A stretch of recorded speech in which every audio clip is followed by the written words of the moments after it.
Hello lovely people, I'm K3N, welcome to my channel.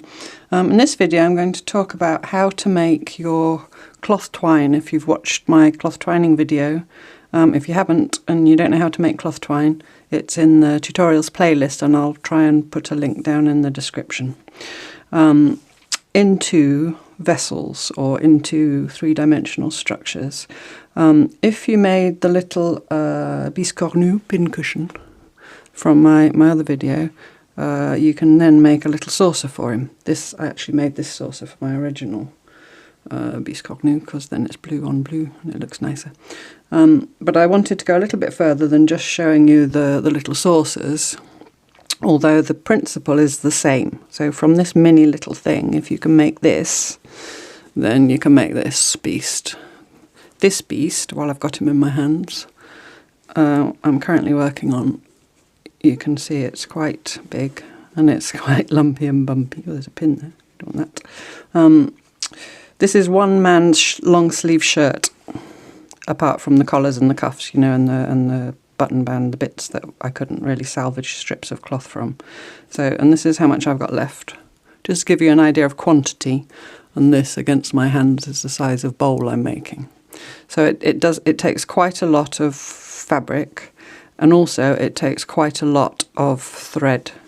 I thought about showing you this, but it's, you know, demonstrating with this, but it's hard to see because I'm using a tony colour.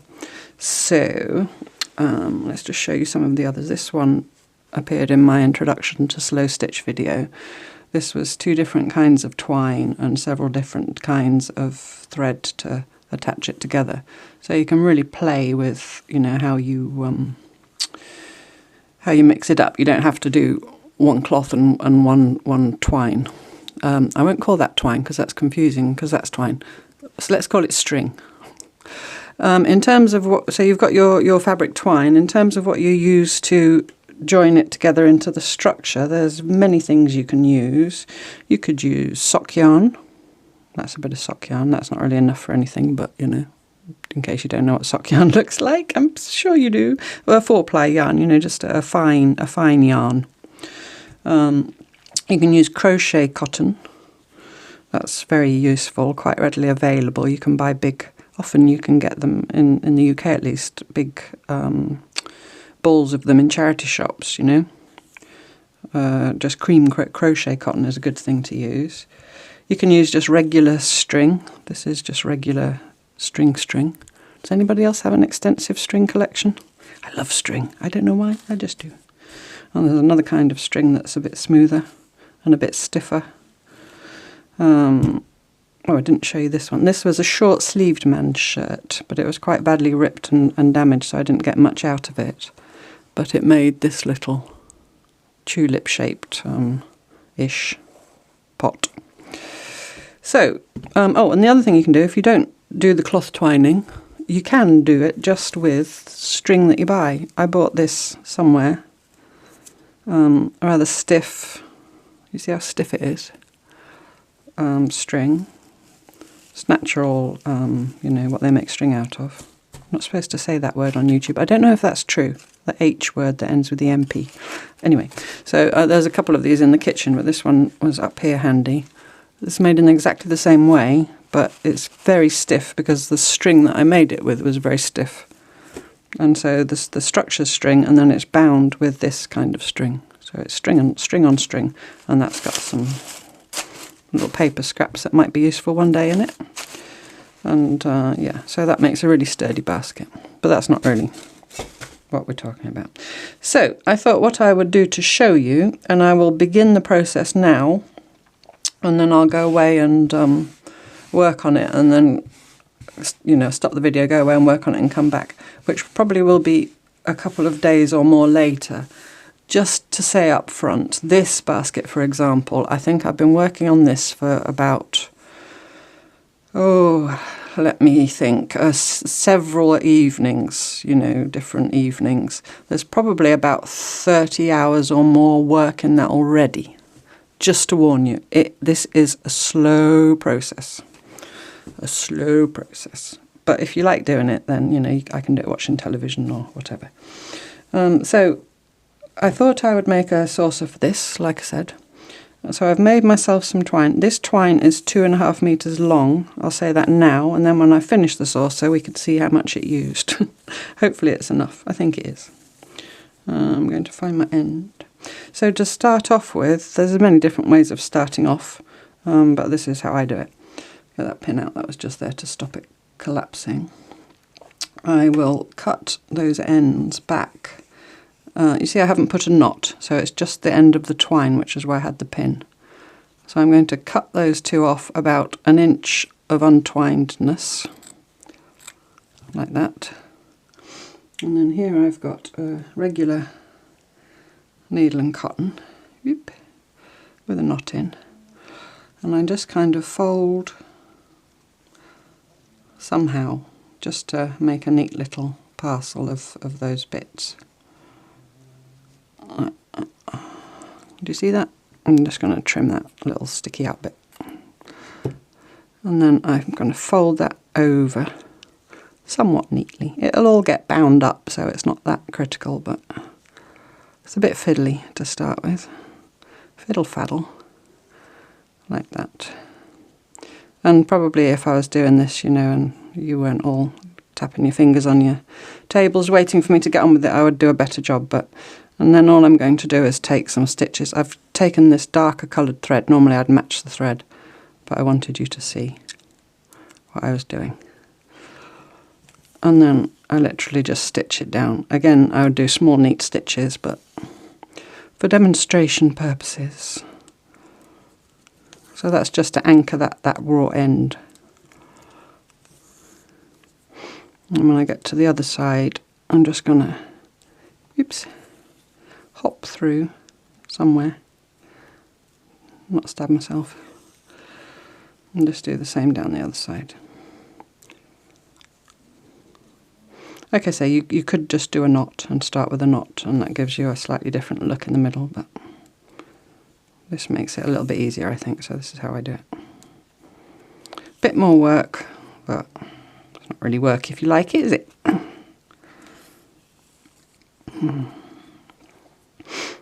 Oh dear. Right. So when you get your two little ends sewn down, like that, you see? Don't break your thread off. You want to fold that, and if you want to make a round basket, and I'm going to make the round saucer, you want to make a little loop in the middle of this little structure. You don't want to stitch it closed, because in a minute when you start the twining, where's he gone? Where's he gone? There he is. You're going to use one of these needles. This is the kind of needle you use to sew your ends in when you're knitting. My grandmother used to call it a bodkin. It's got a blunt end and a big eye. But you want it to be able to get that through there to start you off. So you don't want to sew that all closed. So all I'm going to do is just sew the end. And because I want it to be round, I'm going to just sew it up as small and tight as I can. If I wanted to do an oval basket, which I'm not going to show you, the principle's the same, but if you wanted to do an oval basket, you would sew it more like that. So that, do you see, you've got the beginnings of your oval shape, which will then grow. But we're going to do round, so we're going to do it small, like that, so it's more roundy. Can you see that? Is it focusing? Hocus pocus focus? Right. Good. Hope that's clear. So all I'm going to do then is just sew that end. So I'm just sewing the end, I'm leaving that hole open. I'm going to turn it around because I can't manage to do it that way around. I'm not going to really worry about all that sticking out, because hopefully it's all going to get trapped. But you can do a neater job than that. Normally I would. Normally I would. Right, just a few little stitches just to hold it like that. And just a couple of stitches on one spot. And thread it through somewhere. Push it with my nail. Lady was asking about, ooh, sorry, I made you rock and roll. Not using a thimble. I've never really got to grips with a thimble. I've even got one of those ones, I can't remember what they're called, where they've got the hole, you know, for your finger to go through, and so the thimbly bit, it's silver, just covers there. I've tried and tried, even when I was doing proper quilting, hand quilting, I could never get on with the thimble. I think I've got a callus on that finger and that's it. My grandmother would say no sense, no feeling. Right, anyway, so I've got this little structure with the hole in the middle. So now I'm going to find my, and now I'm going to use this red, it's, what do you call it, tapestry cotton. Here we go, DMC tapestry cotton. Because it was red, and so it will go with the pincushion. And you'll be able to see, hopefully. Normally I would do something more tony, matchy, but I want you to see what I'm doing. So now, to start off, do you see how it already wants to go this way? So that's the way we're going to go. Dog's barking, I'll ignore him. So this is the way we're going to go. So I want to start my thread here somewhere. So I'm going to go through my little hole that I just made, like so. And I'm going to get my two ends, whoops, up in there. Can you see what I'm doing? I can't really do it closer to you. I'll show you in a minute. I'm just tying a normal knot just to anchor the end. So, you know, right over left. And maybe a double knot, so then left over right. Pull it tight. I'm going to leave that end for a minute, I'll trim that off later. So the actual stitch that you'll make, some people do this with a blanket stitch, you can do that as well, but I've never really, I do it this way. This is the way I was shown by a friend of mine a few years ago. So now you need, the basic principle is you anchor the coil that you're currently working on to the previous coil. So I always have it going to my left, being right-handed.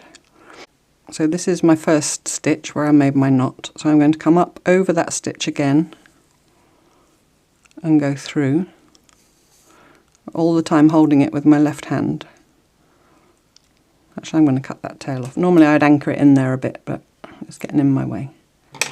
So I'm cutting it off. So I've gone over that first stitch. And now my thread comes up behind and comes towards me, and I lay it in line with those stitches, and then I put my needle in to the right of it. So basically what you've done is you've made a figure of 8 around this, the previous coil and your current coil. So then to move along, I go along by somewhere in the region of 1/4 of an inch gap between here and here. So I go through there between the two, I hope you can see this, between the two coils. And I come up from the back over towards me and then into the right of it. Turn it. Don't pull too tightly. If you really pull this a lot as you go along, it won't lay flat. So for a basket, that's not hugely important, but if you were going to make a coaster or a mat, you know, to go under a lady said about making mats to go under her casseroles on a table, you don't want to pull it too tight. You just lay it where it wants to lay. So you go from front to back, over towards you, and then away from you, and turn.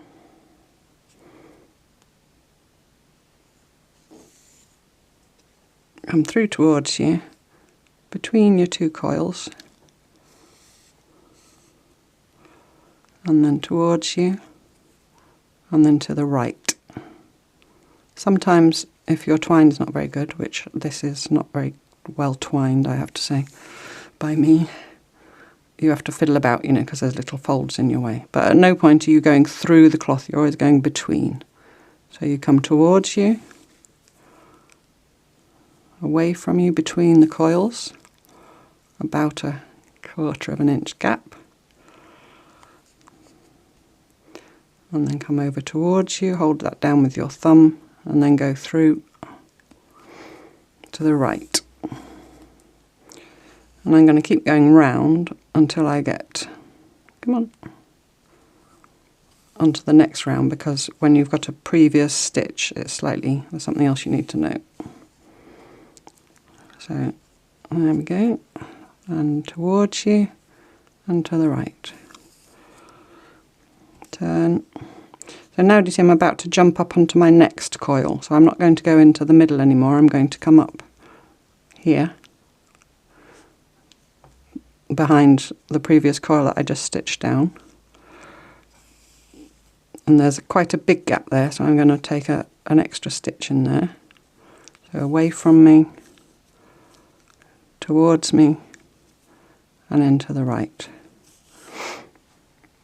You see that?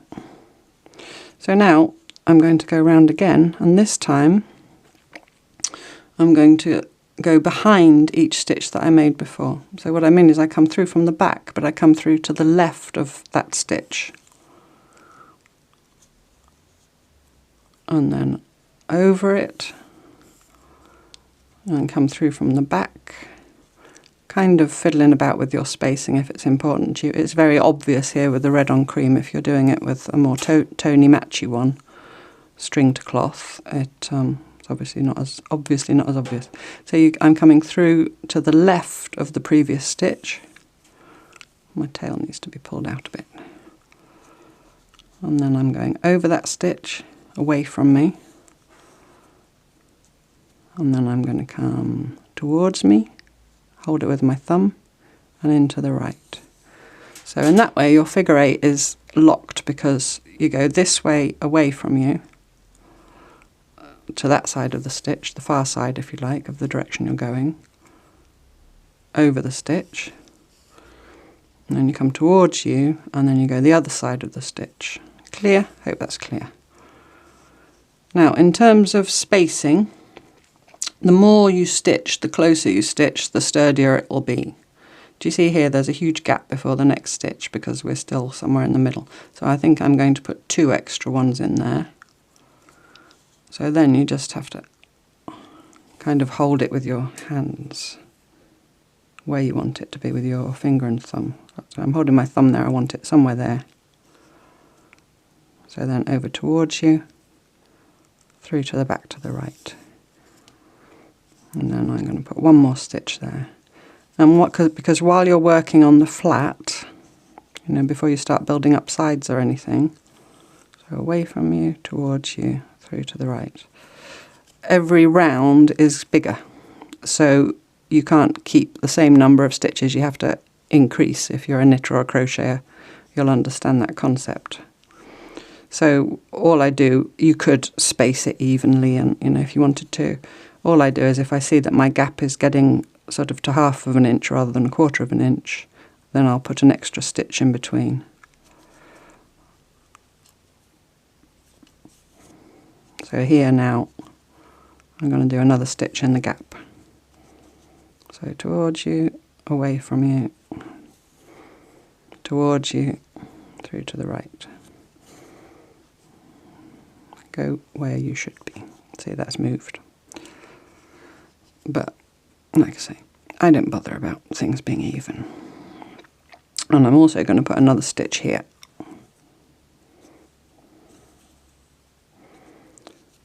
So, just to recap, the things to remember once you've got the knack of the actual stitch is that you need to do a little increase stitch when you see the gaps getting too big. So put another stitch in between the gap, and you need to make sure that you don't pull it too tight.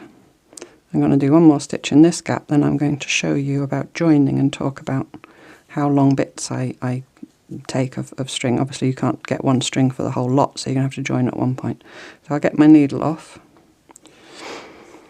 So that's basically you just keep doing that round and round and round until your base is however big you want your base to be. See, that's a bit dished. It's a bit dished.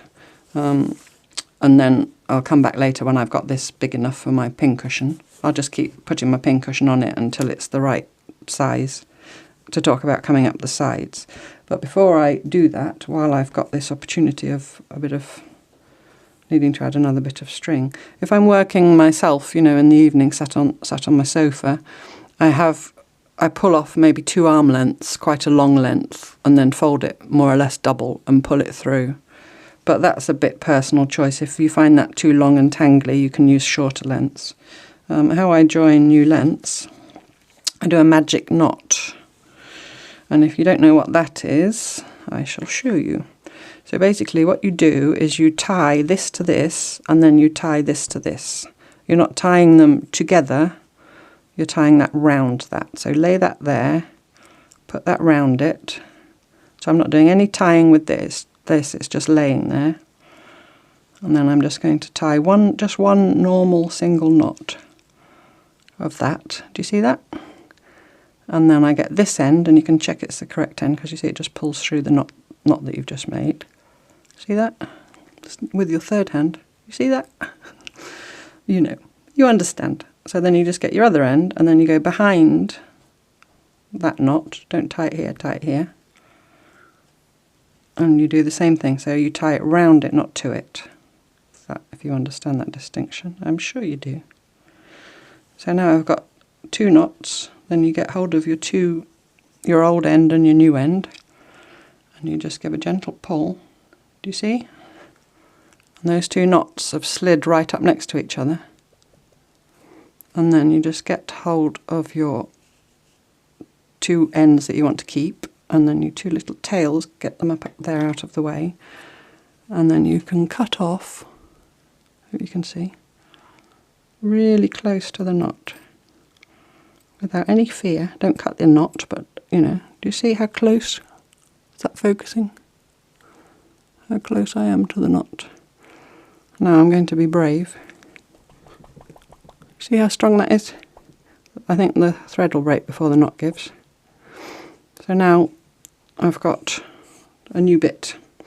And then when you start stitching with that, I'll cut it really short so you can see what I mean. So I get to that knot quickly without pulling great big... Sorry, I'm just going to lick the end of my bit of cotton. Oh, come on, behave yourself. Right. So always with it going to your left, if you're right-handed. So then you just have to be a bit careful. Sometimes the knot wants to catch. Make sure the knot comes through. I have been, you know, distracted by a gripping series on the television and been blithely stitching away, and then looked back several rows down and found I've got a loop because my knot's caught. So do pay attention to that. It's a bit annoying. So carry on with the same stitching until you come to the knot, but just check that your knot is going through okay. Like you see there, it's caught. Pull, make sure it's through. And then you see here he comes. Now he's going to be very obliging, and he's going to fall just somewhere on the join there. So then all I can do is just pull slightly harder than maybe I normally would, and then he's hidden in between. Don't come out the other side, that's naughty. Hidden in between the coils. So you can just play a little bit with the tension in that stitch if the knots are something that will bother you, to make sure it gets hidden in between. If you're working with something like this, which was this cream linen on this sort of pale blue and yellowy creamy thing, there's a knot. Do you see there's a knot on the outside? I can see it, I can feel it. It doesn't bother me. If it bothers you, be more careful than I am. Okay? Oh, my voice went all... sorry. So that's it. So I'll go away and carry on working on this until he's big enough for my pincushion. And then I'll come back and talk about building up the sides and maybe a little bit more about how to vary the structure as you work and so on. Okay, so my little disc is now the right size for my Biscornu pincushion. You see, I sit him on there and he just sits nicely on there. You don't want it too big because, in fact, this one, I made him, he's slightly too big because he pops out easily. This one was just right. This is a Goldilocks pincushion. You see, he just fits in nicely. So you want it to be just and only just. So the little points of your Biscornu, if this is what you're making, just sit. Do you see that? Just sit in line with the edge of the disc. So the next thing to do to build up the sides, whether you're doing a little saucer for your pincushion or, you know, making another kind of vessel, is to decide which side of the stitching you want on the outside and which on the inside. This is the side I've been working from, and this is the side I like, where you see these lines of stitching coming out. If you look at the other side, you see you get these sort of diagonal diamondy things going on. Do you see that?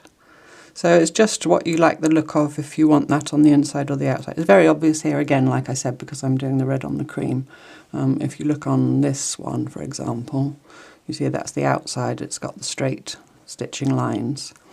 And then on the inside, it's got things in it.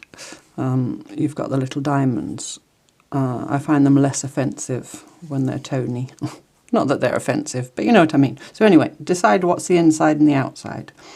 So I'm going to keep working from this side and make this my inside. So in order to come up the sides, if you want to do a straight side, you simply put your coil on top of the previous coil, like that. If you wanted to do sort of a tapered side, just put it under a slight angle, like that. It's as simple as that. You just put it where you want it. And I'm going to come straight up like this. So now I'm just going to carry on with the same stitch as before. And having looked back at the previous section, I did see that I again was guilty of keep bringing it towards me so you can't see, and also turning it like that so you can't see. So I'm going to endeavour to keep it flat and in the frame. So I'm going to hold that up there on top with my finger. And the first row up is a little bit tricky because you're working underneath, but a little bit tricky. It's perfectly doable.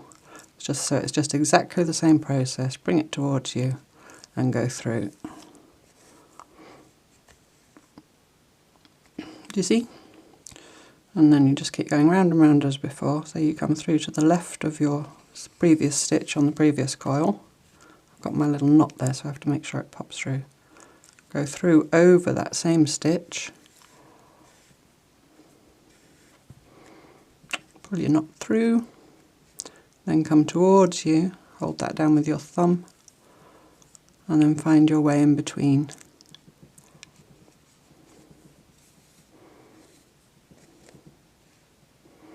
And you just go like that all the way round your first, till you come back to where you first jumped up. So towards you, over that stitch, away from you, back towards you, hold it with your thumb and go through.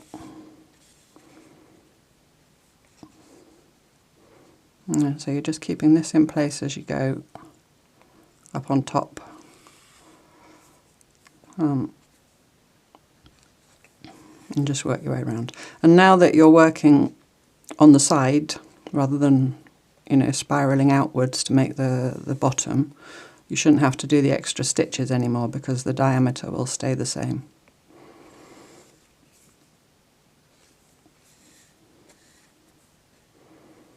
This way, of course, it does mean if you're making a larger vessel, as you work up,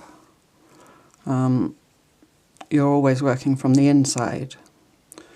If you were to work the other way, if I'd gone that way round, and put my coil there, then I'm working from the outside. So that's something to bear in mind as well. In general, I do find it easier to work from the outside because, I don't know, it's more comfortable in your hand.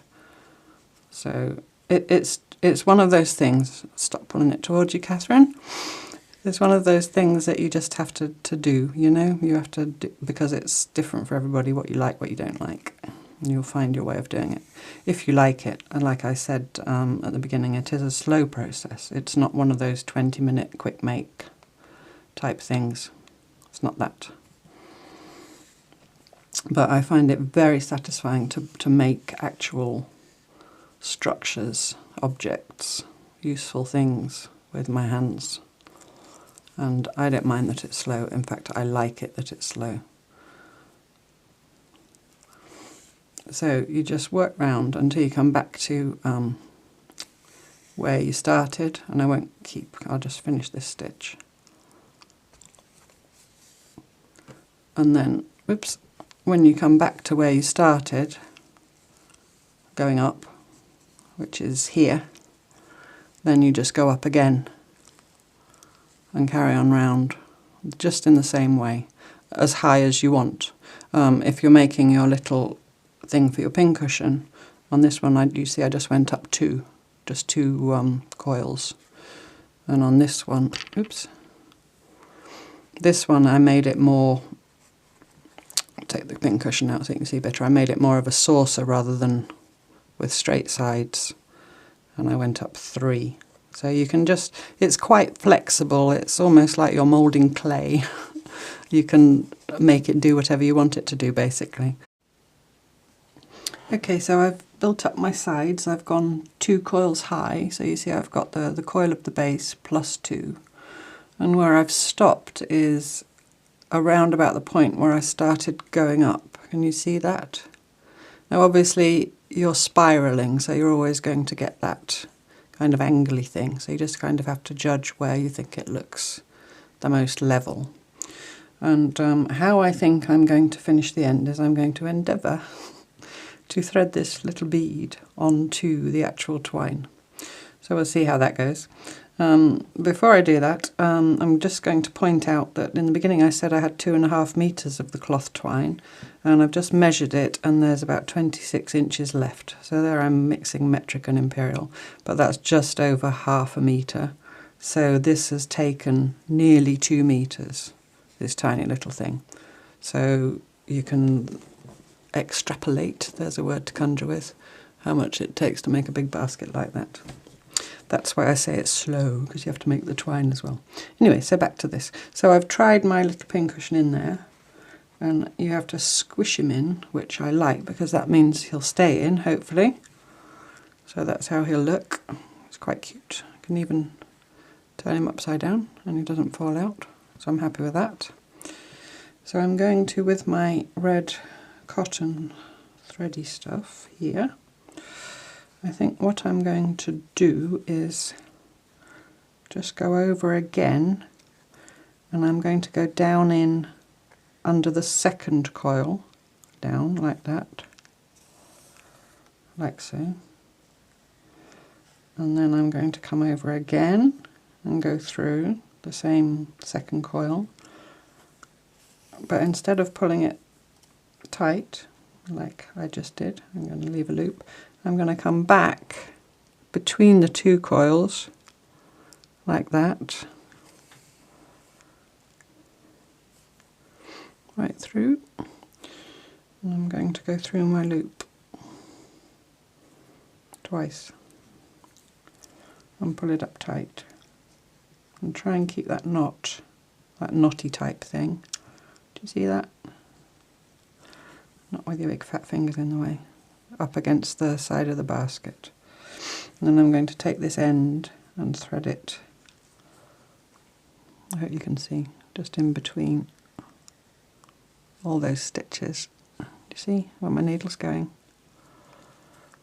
You're just finishing off the end. I do think I do it different every time.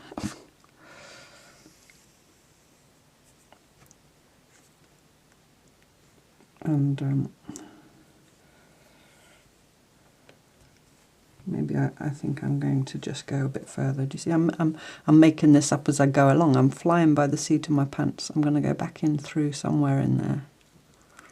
This cotton thread's quite slippy, and we don't want it to unslip. I'm going to go back in through one of the stitches and just do another for good measure, like that. And then I'm going to cut it off and hope for the best. The pincushion's in there, I'm going to leave a tail. I'm going to leave a tail and tuck it in. So okay, so I'm going to cut off some of this excess. I'm going to leave myself a bit. And I'm going to unthread it a little bit, not all the way, but just maybe to there. And it's cotton sheet, but it's quite wide and thick, because I wanted to make quite thick twine. And in order to be able to get it through that bead, I'm going to stack them up like that, one on the other, and I'm going to cut the end into a little point. Turn it over. You see what I'm doing? Again, I'm making this up as I go along. Looks like a little cobra now coming up out of a basket, if you've got a vivid imagination. Okay, and then I'm going to endeavour to twist that.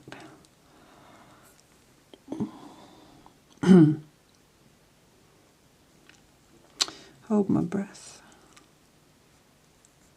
Come on. Yay, I think it's going to work. And then I'm going to push that bead all the way along to there, like that. I don't know how this is going to look, I haven't tried this. But I did quite like on this one, where I actually sewed the bead on with brown cotton. It kind of, when it's got pins in, there's like a little hedgehog. If you've got, again, a very vivid imagination. This is slightly different, but and then I'm going to just simply tie those two ends together, I think, rather than trying to knot them like that.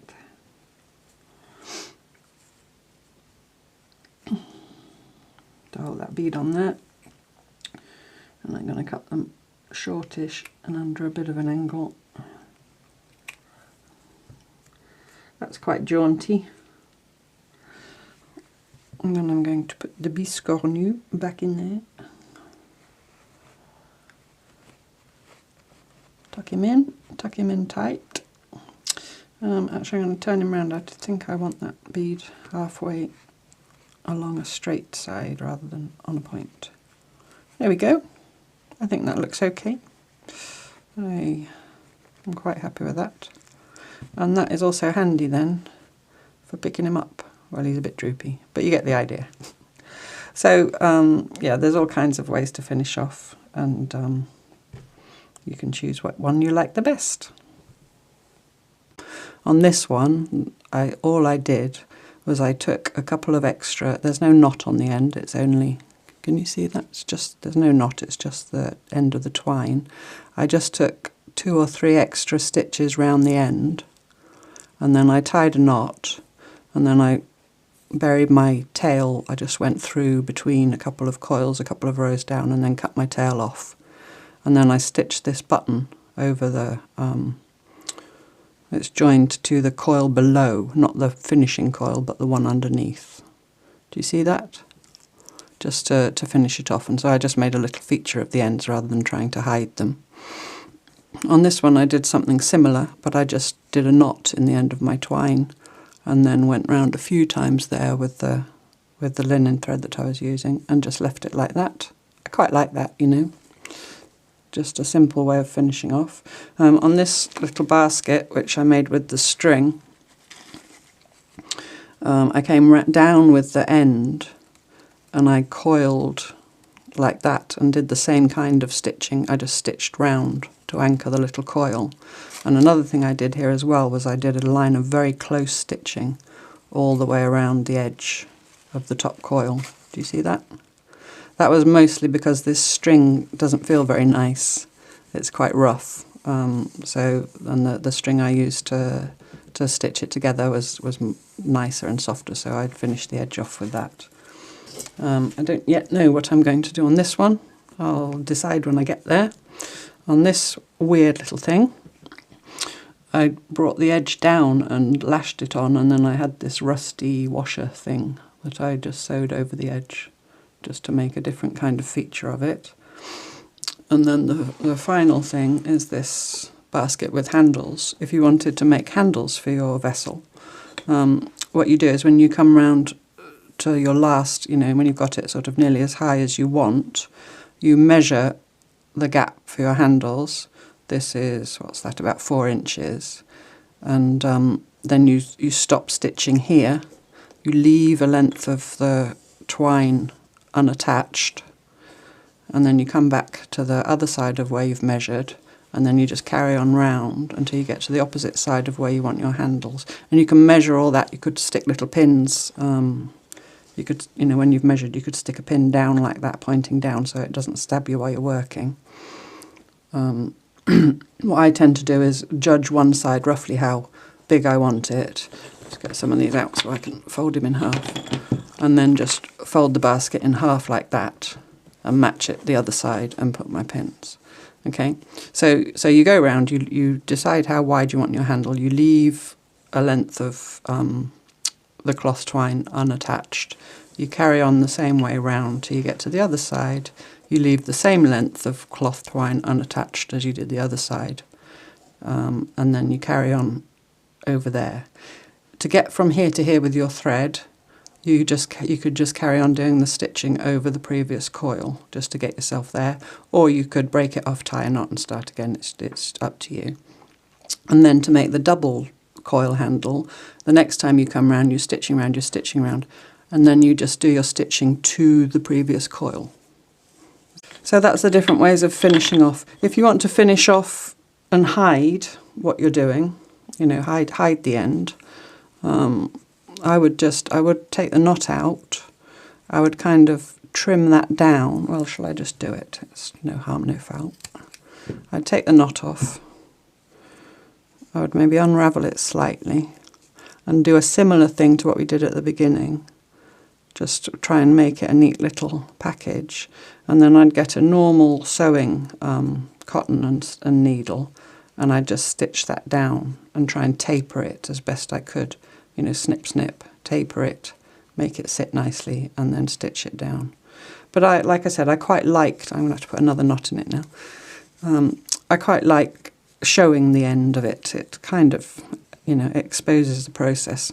But that's me, you do you.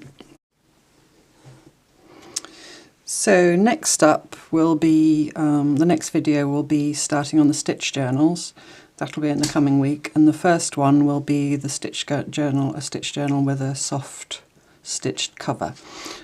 So if you don't want to miss that, I was talking with my daughter, and she said that on YouTube it's important not only to subscribe, but also if you don't want to miss future videos, to click the little bell and make sure your notifications are on. That's just a little bit of technical advice from a teenager. So look forward to seeing you next time for more cloth tales. Thank you. Bye bye.